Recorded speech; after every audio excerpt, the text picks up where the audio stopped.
বৃক্ষের যতগুলি পাতা ছিল সমস্ত পাতা ছিদ্র হয়ে গিয়েছে। ভগবান মনে মনে চিন্তা করছে, এবারে যে আমাকে দেখতে হবে, যে দুটি পাতা আমি লুকিয়ে রেখেছি সেই দুটি পাতা ছিদ্র হয়েছে কিনা।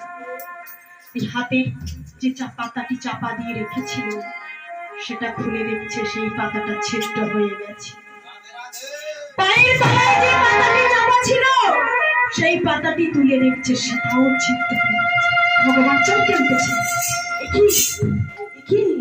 এই ভরভরি যদি কুরুক্ষেত্রের মাঠে যায় তাহলে যে আমি ধর্মকে স্থাপন করতে পারবো না, ধর্মকে আমি রক্ষা করতে পারবো না। এই ভরভরি কুরুক্ষেত্রের মাঠে যদি যাই আমি তাহলে ধর্মকে স্থাপন করতে পারবো না। ঠিক সেই সময় ভরভরি বলে উঠে, দয়াময় দয়াময়, আমি আর কুরুক্ষেত্রের মাঠে যাব না দয়াময়। যে অবশিষ্ট বাণটি আছে আমি এখান থেকে পঞ্চ পাণ্ডবদের নামের উদ্দেশ্যে এখান থেকে আমি নিক্ষেপ করে দেব।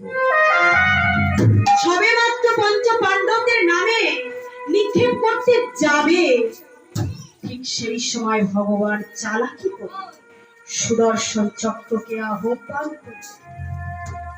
সুদর্শন চক্র ঘুরতে ঘুরতে ঘুরতে ঘুরতে ঘুরতে ঘুরতে বর্বরিকের দেহ থেকে মুন্ডুটাকে আলাদা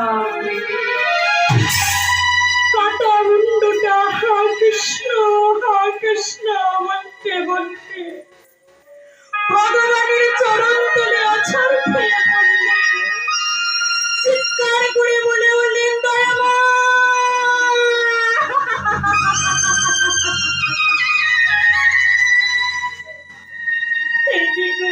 ঠাকুর,